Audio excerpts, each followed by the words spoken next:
What's going on, family? You know who it is. It is Elijah Best. I'm the CEO and founder of Vet Boss, and I'm also known as Vet Boss. Let's go. I'm so happy to be live for you all. It's a very exciting time. Why is it an exciting time?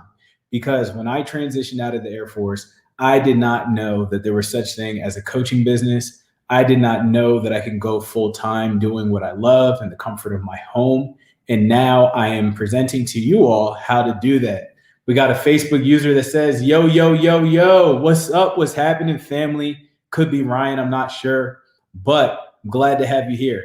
So, when I first went about business, okay, so I started up with knocking on doors. I started an SEO company when I first got started. And what I learned is that a lot of people try to sell products without marketing. And that's crazy to me now. But of course, yes, it is Ryan. What's popping, gangsta? It's good to see you. Good to have you here. So, now that's bonkers to me. Okay. Not sure if you heard the word bonkers before, but it's okay. We're going to rock with it. We're going to go with it. So, some sparkling water there. So, selling a product without marketing is kind of like not selling. You might be feeling like you're going against the grain. So the old way of doing things when trying to grow a profitable business is to start selling something without marketing first. And another thing that people don't really understand is that the act of selling is not convincing somebody who does not want your product to want your product. You're actually putting out some good marketing content out there.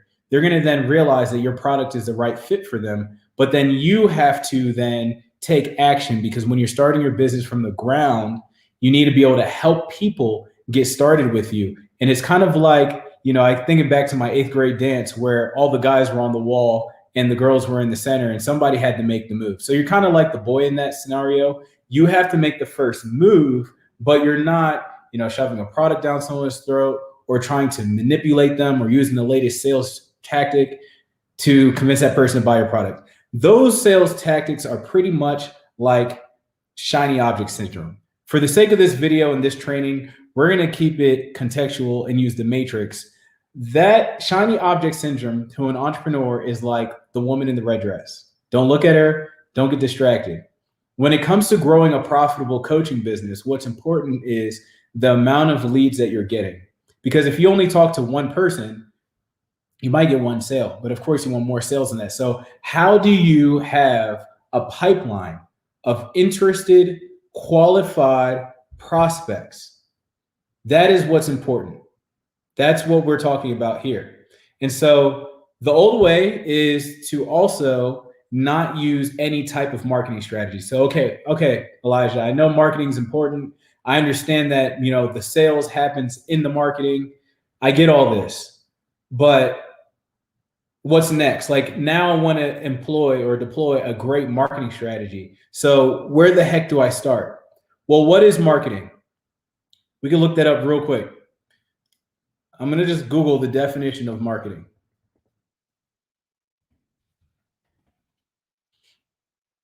All right, cool. So I'm going to hit this share screen button and I'm going to hit this button. It might look crazy for a second. All right. I think I'm sharing my screen. All right, I may be sharing my screen, I may not, but the definition from the Oxford Dictionary of Marketing is the action or business of promoting and selling products or services, including market research and advertising. Okay, so this is saying the action or business of promoting and selling products or services. So the action of promoting is marketing. I don't think I was sharing my screen. But I'm still live. Okay, so still here. So that marketing is the action of promoting or selling services. So right there, my point is proven. The selling starts in the marketing. But number two, marketing is the action. But what the heck is a strategy? So the title of this video is Ninja Marketing Strategy. So now let's employ a strategy onto the marketing, because the difference between someone who's going to be successful with their coaching business and someone who's not successful is someone who is treating their coaching business, even if it is a side hustle, which is okay. You want to use a marketing strategy that's business level for your side hustle. You want to smash an ant with a sledgehammer, okay? So you may not need it, but when you use it, it's going to make your life easier because the selling is done in the marketing. So if you're trying to sell a product without marketing, your hands are tied. You get that now. Great. So there's something called the 5 levels of market sophistication. Okay. So I stumbled across this because my business has grown to the point to where I'm starting to learn Facebook ads. And in order to do that, you now need to, play at a higher level. So I started investing in marketing, copywriting, spent thousands of dollars into this stuff. And I came across this gem, and it's called Breakthrough Advertising by Eugene M. Schwartz. Okay. And so this is the book right here. As you can see, my bookmark is checked. It's kind of interesting. But anyway, one of the concepts that I learned from this book, I was going to share it, but I'm using a brand new computer and the sharing permissions are not set up on this computer, and I'm not going to try to figure it out while I'm live. But lucky for you, I pretty much memorized it, and I could still pop it up here for me for reference. So there's 5 levels of market sophistication. So in other words, you may feel, I did a poll like 6 months ago, and I said, like, what is one of the biggest challenges of growing your coaching business? And somebody said, trying to be different when everybody is just like you, like a click away. And that makes tons of sense. Like, if you're someone who could really help people in the health, fitness, or the health industry, I'm sure you feel like it's a saturated market. So this is going to help you stand out from your competition, which is very important if you want to grow a profitable coaching business. So the 5 levels of market sophistication could also be known as the 5 levels of market saturation is another way of looking at it. All right. So you have level 1, where all you need to do, actually, I have a whiteboard. Let me just pull this whiteboard up here and be resourceful. Bam. Look at that. Got my markers right here. All right, check this out. We're going to do some art for you.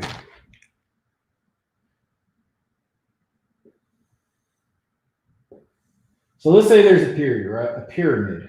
And you have the 5 levels of market sophistication. 1, 2, 3, 1, 2, 3, 4, and then 5. Okay. So here you have market sophistication level 1, right?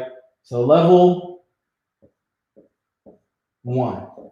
Right here is when nobody knows about your product yet. Nobody knows about the solution out there. So in your scenario, all you need to do is make a claim. Okay, so let's say in, I don't know, 1800s, 1900s, whenever the fitness industry got started, if somebody knows, put a comment and enlighten us. You could go up to somebody who's overweight and say, hey, I can help you lose weight. And that person will be like, oh, okay, cool, let's do it. So in that case, all you have to do is make a claim.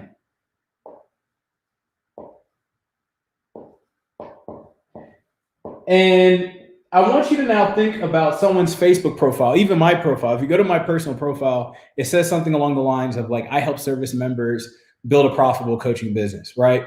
So that's a claim. And so if you look at other people's social media profiles, I'm pretty sure you've noticed this, maybe you have one so far, is, people will make a claim. But what happens when there's a million other people saying the same thing? I can help you lose weight. Like, what are you going to do? Because when you say I can help you lose weight, it's less believable. So that's when you have to make a specific big claim. And as you're watching this, I'm going to put B for big. So as you're watching this, I want you to start thinking about all the commercials you've seen. Like, things are going to start really getting enlightening to you. Think about all the commercials you've seen where they say, I'm going to help you lose 30 pounds in 30 days, or just anything out there like that. Or you could say, let's look at the energy drink industry. Red Bull came out and Red Bull said, hey, we're going to give you wings, right? Then 5 Hour Energy came out and they made a specific claim. We're going to give you energy for 5 hours. You see what they're doing there? That's how 5 Hour Energy came into a market that was dominated by Red Bull and, mess some stuff up. You know what I'm saying? They did their thing. All right. So that's specific big claim. And then after that, you have what's called a unique mechanism. This one's one of my favorite. Now, before we get into this, I'm just going to want to do a quick mindset shift thing here because I'm sure there's at least one person who has been struggling a little bit in their business. They may be getting frustrated with their market. Maybe they're trying to talk to their colleagues, or by the way, if you're still talking to your colleagues instead of talking to your targeted niche, holla at your boy. I can help you find your targeted market. That being said, they may be getting a little frustrated because they feel like people are questioning their value. I know there's a guy who I talked to. He's a fitness trainer for veterans, and he says that veterans have like mindset issues and they're not really interested. Don't quote me on that. I kind of butchered that, but the point is he's getting frustrated with his market.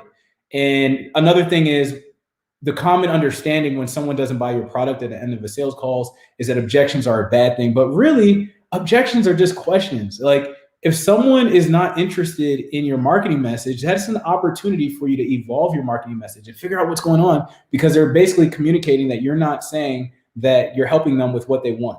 A big quote from this book, it's like $125, is that you don't create a desire, you find a desire that's out there, and then you fulfill the desire. So if your marketing message is off, or if people are not responding well to your marketing message, that means you're not communicating to their desire properly, but they still have a desire out there. Like their desire to lose weight is still out there. But now to tie it all together with level 3, when it comes to a unique mechanism, this market has been jaded now. This market has already been told that they can lose weight and it didn't work for them. This market has already been told that they can lose 30 pounds in 30 days or get 5 hours of energy by taking this little drink, and they were still falling asleep at work, or they didn't lose the weight. So now they still have the desire to lose weight. They still have the desire for energy, okay? Because the desires are always out there and they're always going to be out there. A part of this is taking something ordinary and making it extraordinary. Another quote from the book, right? I believe it is, at least.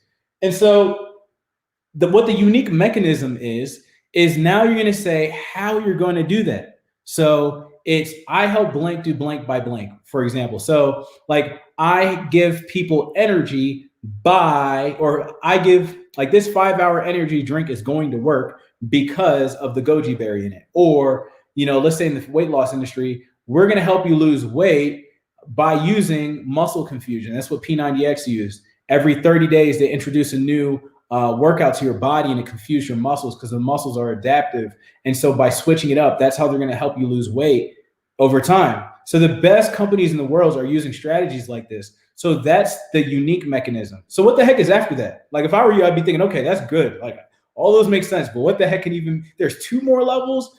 Let's talk about it, because the top one, both of them are exciting, but I really love the top one. So let's talk about level 4.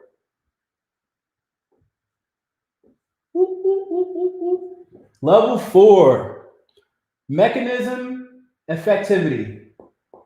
I'm going to call it mech effect because it sounds like I'm about to get into some rap like DOS effects, like mech effect. Anyway, so the point is mechanism effectivity. What is mechanism effectivity? Well, the effectivity of the unique mechanism. Okay, so now muscle confusion, or P90X can say muscle confusion is better than calorie counting. Now calorie counting is something you eat. Muscle confusion is something that goes with your muscles, but you get the point, okay? Or another one could be like the effectivity of the goji berry that's in the 5-hour energy drink. I don't know if it actually has that in there. Don't look into it much. It's an example. Is going to be better than, coffee beans or whatever that somebody would be doing. So mechanism effectivity is the effectivity of the unique mechanism that you're talking about. So in their marketing content, instead of talking about muscle confusion, they would now be throwing stones at the other approaches. So this is how you create a world for your market to really be proud to be a part of. Like when you're building a tribe, you really want to talk about things that other people in your market are thinking about, but they may not have the courage to speak out on that. But if you start throwing rocks at it, then they can start taking sides with your business. Okay. So for example, let's say that, you are a woman in your coaching business. You help, like one of my clients, you help people that, have been poisoned by asbestos. I'm going to make this up now. And let's say, there's a holistic way of healing from that. And there's a surgery that you can go through for that. That person may talk about how surgery is a horrible idea and why the holistic approach is way better for you, your body, and your family and your wallet. That is now building a tribe of people that share the same belief in one area. And they're going to be very proud to be a part of it because your voice and your brand's voice is something that they connect with. And that's how you attract clients that are really liking your brand and what your mission is about. And when you get on that sales call, they're already on board, because remember, the definition of marketing is, I'll read it again real quick, the action or business of promoting or selling products or services. So this is actually a way of selling. All of what I'm going over right now is selling, right? Marketing is the action, but we're going over the strategy. And last but not least, like I said, this is my favorite, is identity. And this is when, you know, your brand becomes an identity. Like Nike is an identity. Red Bull. Why do you think Red Bull has all these commercials with them being involved with X Games and all these different sports? You ever seen that? I saw this cool video of some guy jumping from an airplane, and the airplane was completely wrapped around with Red Bull branding. And while he was coming down to earth, you know, it was a very awesome video. But Red Bull decided to invest their money and sponsor these incredible sports things, because now Red Bull is an identity, and people who associate themselves with the sports that Red Bull associates themselves with, or that identity, now they want to buy Red Bull because Red Bull is helping them be more like the identity that they perceive themselves as. Let me rewrap that around. Let me say it a little differently. When we buy products, like, think to yourself, why do we buy things? I'll wait. We buy things because we have a desired, we buy things because we have an identity, and we want to buy products that help us be closer to our identity. So if you're a bodybuilder, you're going to buy a tank top with the T-strings on it because it's helping you live the identity of being a bodybuilder. Maybe you're not a bodybuilder, but you're someone who hits the gym. You may want to get the shaker cup because it helps you enforce and enhance the identity of being a person who goes to the gym. Same with your running shoes, same with the type of car you buy. It all helps you express the identity, because we're humans and we like to express things. So once a brand goes through the 5 levels of market sophistication, they're now an identity. So how do you wrap this up and apply this in your coaching business? First of all, you need to know how sophisticated your market is. Step 1. Once you identify how sophisticated, excuse me. First of all, you want to understand your niche and the desire that they have. That's step 1. So once you understand your niche, then you can understand what their desire is. So maybe it's overworked moms, and maybe they want to get their identity back, right? So that's their niche and their desire. Then you want to figure out what is the level of sophistication in that market. So what are other people offering them? What are the offers out there, and how jaded is that market, or how many different things have they tried? Once you figure out how sophisticated your market is, then you can understand which type of offer you need to help them with. Like, it could be, I help moms get their identity back, or it could be like, I help moms get their identity back by finding their purpose in life. Okay, so that would be like the unique mechanism. I have this process that helps them find their purpose. And then eventually you can be an identity for that, and you could be like, you know, Moms the Winners or something. Okay, and then you can start being involved with certain different things that really enhance their branding. You can start doing interviews with people that enhance that identity. If you're liking this stuff, show me some love, give it a heart. If you need help identifying what niche that you can help, sometimes we want to help people so bad, but we don't exactly know how to help people, who to help them, reach out to me. If you understand this stuff, but you don't know where to find your market, you don't have a client acquisition system, which is important, because you can know all this stuff, but if you don't know how to get these people on the phone with you without being sleazy or salesy, your life is going to be kind of miserable. So if you need a sales acquisition system that's very like friendly and professional at the same time, reach out to me. We got Jennifer saying, thank you, Elijah, for being such a great source of wisdom for veterans. I appreciate you. Woo, you're making me all warm in my heart. Ah, Jennifer, thank you so much for the shout out. It's my pleasure. I had to figure this stuff out on my own. It was really hard. I lived in my mom's house, and I use this stuff to work full time. And I appreciate you for giving me that shout out, because it means that it's really helpful, and that's what I'm here to do. provide value to you guys. So if you don't know your niche, reach out to me. If you don't know your niche's desire, holla at your boy. If you don't have a client acquisition system, holla at your boy. If you need some help identifying your market sophistication, holla at your boy. And if you want to craft a message to communicate to them, holla at your boy. You know who it is. It's Elijah Best. Hey, this was our Ninja Marketing class. There's going to be more. Stay tuned every Monday. I'm going live at 5 o'clock p.m. Eastern Standard Time. And for all of us military folk who like the other time, that will be 1700 Eastern Standard Time. Hey, I love you. Keep expressing yourself. Be you. Nobody else can do what you do because you're unique. You're rare. You can do whatever you want to do. This business thing ain't no thing but a chicken wing. You're going to crush it. Vet Boss is out. I love you. Have a great week. Peace. Oh, and if you want to give back, then what you could do is invite other veteran entrepreneurs that are very positive to this group. Thank you, brother or sister who said good stuff, Elijah. All right, I'm out. Peace out.